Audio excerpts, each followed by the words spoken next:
विद्यार्थी मित्रांनो, सह्याद्री ट्युटोरियल्स मध्ये तुमचं स्वागत आहे। आजच्या व्हिडिओमध्ये मी एक प्लॅनिंग देतोय रिपीटर मुलांसाठी। आता ऑफलाइन जिथे क्लासेस सुरू आहेत, बऱ्याच ठिकाणी बंद आहेत, पण आता परमिशन काही ठिकाणी मिळालेली आहे। इश्यू काय आहे की जे रेग्युलर मुलं आहेत ना, त्यांचं बोर्डचं प्रिपरेशन हे घ्यावंच लागतंय। म्हणजे ऑफलाइन क्लासेस जिथे सुरू आहेत त्यांची सध्या बोर्डची प्रिपरेशन सुरू आहे, बरोबर आहे। दुसरी महत्त्वाची गोष्ट म्हणजे जी 12th ची मुलं आहेत, जी 12th चाच अभ्यास क्लिअर करतायत, लक्षात घ्या। पण 11th स्टँडर्डचा अभ्यास जो आहे सीईटी साठी, ही मुलं बोर्ड नंतरच करणार आहेत। आता बोर्डच्या अगोदर 11वीचं कोण करेल? रेग्युलर मुलं नाहीत करत। त्याच्यामुळे तुम्ही जर ऑफलाइन जरी क्लास लावला असेल तर तिथं बोर्ड आणि 12th याच्यावरतीच फोकस 100% असणार आहे। मग मेन पॉइंट काय की आपल्याला 11th स्टँडर्ड टॉपिक्स करावे लागणार आहेत। आलं का लक्षात?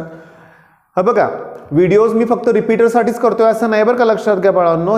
ही स्ट्रॅटेजी सगळ्यांसाठीच तशी असू शकते, लक्षात घ्या। शेवटी अभ्यास करायचा आहे, त्याच्यामुळे व्हिडिओ आवडला तर चॅनल म्हणजे लाईक करा, शेअर आणि सबस्क्राईब तर नक्कीच करा, लक्षात घ्या। आता मेन पॉइंट काय बघा, 11th स्टँडर्डचे टॉपिक सगळे तुम्हाला शिकवण्याची गरज आहे का? नाही आहे। तुम्ही केलंय बऱ्यापैकी, मग तुमच्या रेग्युलर टेस्ट व्हायला पाहिजेत, लक्षात घ्या। मग रेग्युलर टेस्ट या मी सोमवारपासूनच सुरू करतोय, लक्षात घ्या। बरं, 11th स्टँडर्डच्या सगळ्याच टॉपिकवर टेस्ट घ्यायची गरज आहे का? नाही। फक्त 20% पोर्शन जो सीईटी साठी आहे ना, तो आपण टेस्ट सिरीज मध्ये इन्क्लूड करू आपण। ऑब्विसली सगळ्या टेस्ट फ्री असणार आहेत, यशच्या प्लॅटफॉर्मवरती असणार आहेत। आणि सोमवारपासूनच म्हणजे पहिला टॉपिक आपण केमिस्ट्रीचा घेऊया, some basic concept of chemistry. साहजिक आहे, एकदम इझी आहे, मोल कन्सेप्ट आहे, त्याच्यामध्ये काहीही अवघड नाही आहे, लक्षात घ्या। युनिट्स, डायमेन्शन्स याच्यात नाही आहे, युनिट्स आहेत, सिम्बॉल्स आहेत, लक्षात घ्या। मग त्याच्यावरती लेक्चर्स पण मिळतील तुम्हाला, आपल्या युट्यूब चॅनलवरती मिळतीलच। म्हणजे 11th टेन्शन राहणार नाही आहे। मग रेग्युलर मुलांना बोर्डची तयारी करू देत, तुम्ही तोपर्यंत 11वीचं फिनिश करा ना। आलं का ध्यानात तुमच्या? नेक्स्ट लक्षात घ्या, न्यू सिलेबसवर तुम्ही फोकस करा। ओके, म्हणजे आता थर्मोडायनामिक्स आहे फिजिक्समध्ये, फ्लुइड मेकॅनिक्स आहे, बराचसा डिलीटेड पोर्शन आहे, तुम्ही त्याचा विचार करूनच अभ्यास करा। आता एक मोठा प्रॉब्लेम काय बघा, मी तर काय म्हणतो बघा की सीईटी सेलनं असं कुठेही म्हणलं नाहीये की जुन्या मुलांना जुन्या पोर्शनवर सीईटी राहील म्हणून आणि नवीन मुलांना नवीन पोर्शनवर, असं नाहीये। बोर्डचं ठीक आहे, पेपर जुन्या सिलेबसवरतीच राहणार आहे, पण सीईटी बद्दल कुठंही मेन्शन नाहीये, लक्षात घ्या। ही गोष्ट लक्षात ठेवा, किंवा तुम्हाला तुमच्या माहितीने तुम्ही सीईटी सेलला मेल करून बघा, विचारा, तिथं कुठेही नोटीस तशी नाहीये। हा पॉइंट एक लक्षात ठेवा। त्यामुळे न्यू सिलेबसवर फोकस करावा लागणार आहे। आता टेस्टचं इम्पॉर्टन्स मी तुम्हाला सांगतो।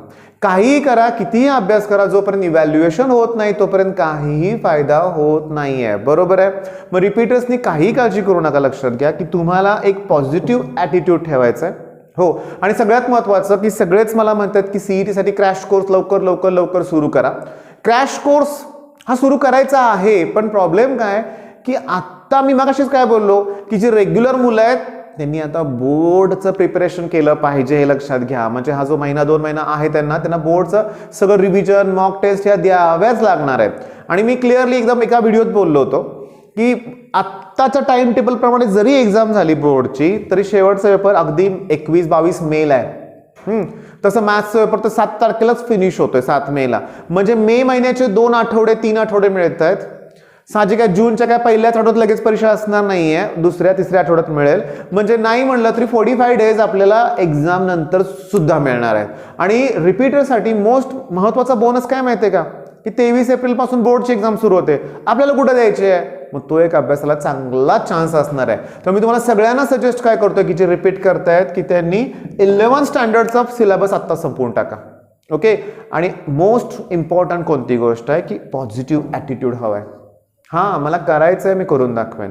माझ्याकडं ऑफलाईनला जी रिपीट करायला मुलं आलेली आहेत ही ब्रिलियंट आहेत, पण सुरुवातीला मी बघितलं, मी एक प्रकारचं रिलॅक्स झाले होते, लक्षात घ्या। म्हणजे हा करू, आत्ता तर सुरुवात झाली, बघू करू, नाही। मग जेव्हा मी म्हणतो ना आपण, मी चिडलो त्यांच्यावरती, इथं एक थोडासा उग्र अवतार दाखवला त्यांना, की तेव्हा ते सरळ झाले। ओके, मग आता दिवसभर अभ्यास करतायत। मी सांगतोय 18 तास, 15 ते 18 तास मिनिमम रोज अभ्यास करायचाच आहे, लक्षात घ्या। आपल्याला प्रॅक्टिकल आहे ना, सबमिशन काही नाही आहे, फक्त अभ्यास करायचा आहे आणि यश मिळवायचं आहे, हे लक्षात घ्या। आणि मी आहे ना बरोबर तुमच्या साथीला।